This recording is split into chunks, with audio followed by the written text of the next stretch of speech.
সাধারণত মেদু বড়া আমরা বিউলির ডাল দিয়ে বানিয়ে থাকি, কিন্তু বন্ধুরা আজকে কোনো রকম ডাল ছাড়াই আমি মেদু বড়া বানিয়ে দেখাবো। এই মেদু বড়া একবার বানালে আপনারা কিন্তু বারবার বানাতে চাইবেন, আর খেতে কিন্তু ভীষণ ভালো হয়। যখন মন চাইবে সকালে জলখাবার কিংবা বিকেলের নাস্তায় ঝটপট বানিয়ে ফেলতে পারবেন। আর আওয়াজটা শুনে বুঝতেই পারছেন বড়াগুলো কতটা মুচমুচে হয়েছে। তাহলে চলুন বন্ধুরা আজকে রেসিপিটা দেখে নেওয়া যাক। হরে কৃষ্ণ। সকল সুপ্রিয় ভক্তবৃন্দ, কৃষ্ণপ্রেমী চ্যানেলে আপনাদের সকলকেই স্বাগত জানাই। আশা করি রাধারানীর কৃপায় সবাই ভালো আছেন। তো বন্ধুরা আজকে রেসিপি রইল মেদু বড়া। তা চলুন রেসিপিটা শুরু করি। তো মেদু বড়া বানানোর জন্য এখানে প্রথমে আমরা উনুন ধরিয়ে কড়াই বসিয়েছি। কড়াইটা গরম হওয়ার পরে কড়াইয়ের মধ্যে 1 চামচ মতো সাদা তেল দিয়ে দিলাম। আপনারা তেলের পরিবর্তে ঘিও এখানে ব্যবহার করতে পারেন। তারপর এখানে দিয়ে দিচ্ছি 10 টাকার 1 প্যাকেট সুজি। এই 1 বাটি সুজি দিয়েই আজকের এই মেদু বড়াটা বানাবো। আর এই সুজিটা কিন্তু মাত্র 10 টাকা লাগে কিনতে। 10 টাকার 1 বাটি সুজি দিয়ে আপনি কিন্তু অতগুলো মেদু বড়া বানিয়ে ফেলতে পারবেন। প্রথমে সুজিটাকে ভালো করে তেলের সাথে হালকা করে একটু ভেজে নিতে হবে। আর পুরো কাজটা কিন্তু অবশ্যই লো আঁচে করতে হবে। হালকা করে ভেজে নেওয়ার পর তারপর 1 বাটি সুজির জন্য এখানে 2 বাটি জল দিলাম। বন্ধুরা জলের পরিমাণটা কিন্তু অবশ্যই খেয়াল রাখবেন। 1 বাটি সুজির জন্য এখানে 2 বাটি আমি জল নিয়েছি। দিয়ে জলটা আস্তে আস্তে ঢালবেন, আর এদিকে কিন্তু খুন্তিটা নাড়তে হবে, নইলে কিন্তু সুজিগুলো দলা পাকিয়ে যেতে পারে। আর অবশ্যই কিন্তু পুরো কাজটা আপনাকে লো আঁচে রেখেই করতে হবে। তো এইরকম কিছুক্ষণ নাড়তে নাড়তে দেখবেন সুজিটা কড়ার থেকে আপনি ছেড়ে আসবে। তখনই বুঝতে পারবেন সুজির মণ্ড বা ডোটা আমার একদম রেডি হয়ে গেছে। এখন এটাকে নামিয়ে আমরা একটা থালার মধ্যে নিয়ে নিচ্ছি। আর নামিয়ে কিন্তু এটাকে একটুক্ষণ ঠান্ডা হতে দিতে হবে। গরম গরম একদম মাখতে পারবেন না, তাই এটাকে 2-1 মিনিট ঠান্ডা করে নেব। ততক্ষণে চলুন বাকি কাজগুলো আমরা করে নিই। তো বন্ধুরা এখানে দেখতেই পাচ্ছেন 3টে মিডিয়াম সাইজের সেদ্ধ করা আলু নিয়েছি। এখানে আলুটাকে আমি আগে থেকেই সেদ্ধ করে রেখেছিলাম। আলুটাকে ভালো করে প্রথমে আগে খোসা ছাড়িয়ে নিচ্ছি। খোসা ছাড়ানো হয়ে গেলে তারপর আলুগুলো আমরা গ্রেট করে নেব। গ্রেট করে নিলে পরে আলুর মধ্যে কোনো দলা থাকে না। অনেক সময় হয় কি আলুটা একটু সেদ্ধও হয় না, তখন গ্রেট করে নিলে পরে ওই দলা ভাব থাকে না, ফলে বড়াগুলো প্রত্যেকটাই খুব সুন্দর মসৃণ হয়। তো এইরকম একটা আদা গ্রেট করা মেশিনের সাহায্যে ভালো করে গ্রেট করে নিতে হবে। আলুগুলো ভালো করে গ্রেট করে নিয়েছি। এদিকে কিন্তু সুজিটা আগের থেকে একটু ঠান্ডা হয়ে গেছে, তবে পুরো ঠান্ডা হলে চলবে না বন্ধুরা, একটু গরম অবস্থাতেই সুজিটা মেখে নিতে হবে। প্রথমে আলুটা দিলাম, তারপর দিলাম স্বাদ মতো লবণ, তারপর 1/2 চা চামচ হলুদ গুঁড়ো, 1/2 চা চামচ কাশ্মীরি লাল লঙ্কার গুঁড়ো, 1 চা চামচ গ্রেট করে রাখা আদা, আর দিয়ে দিলাম কিছুটা পরিমাণ কাঁচা লঙ্কা কুচি, আর একটুখানি ধনে পাতা কুচি দিলাম, আর 1 চামচ মতো ভাজা জিরের গুঁড়ো দিলাম, আর দিয়ে দিলাম 1 চামচ মতো এখানে আমচুর পাউডার।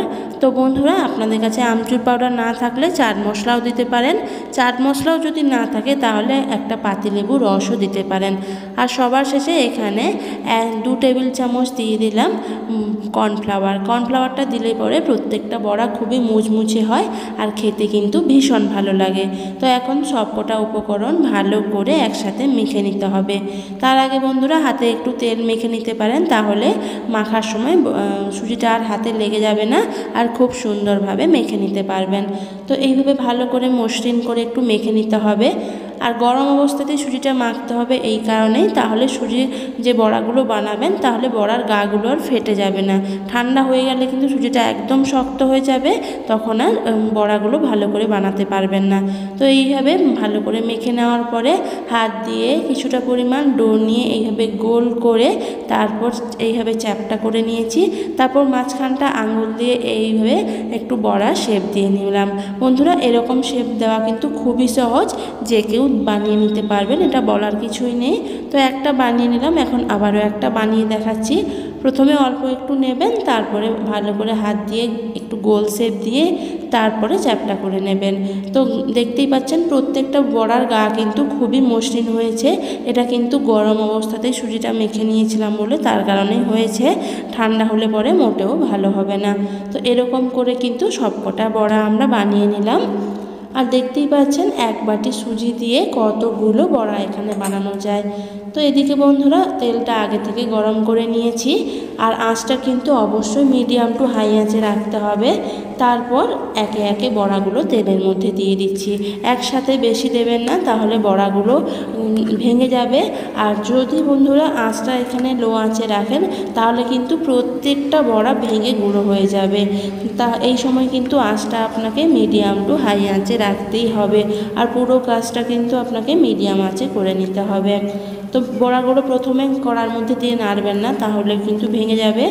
2 মিনিট ওয়েট করার পর তারপরে এইভাবে চামচ দিয়ে বা খুন্তি দিয়ে নেড়ে নেবেন, তাহলে দেখতে পাবেন বড়াগুলো আপনা আপনি কড়ার থেকে ছেড়ে আসবে আর কোনো বড়া ভেঙেও যাবে না। তো বন্ধুরা এইভাবে সময় নিয়ে প্রত্যেকটা বড়া ভেজে নিতে হবে। আর প্রত্যেকটা ব্যাচের বড়া ভাজতে আমার মিনিমাম 5 থেকে 7 মিনিট সময় লেগেছে। তো এইভাবে করেই লাল লাল করে প্রত্যেকটা বড়া আমরা ভেজে নেব। তাহলে বন্ধুরা দেখতেই পেলেন এই মেদু বড়া বানানো ঠিক কতটা সহজ। যখন মন চাইবে খেতে ইচ্ছে করবে, হাতের কাছে মাত্র 10 টাকা সুজি থাকলে খুব সহজেই কিন্তু বানিয়ে ফেলতে পারবেন।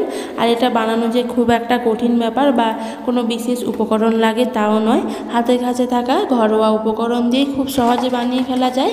আর বানিয়ে প্রথমেই কিন্তু তুলসী পত্র দিয়ে আর একটুখানি টমেটো সস দিয়ে গোবিন্দের চরণে অর্পণ করবেন।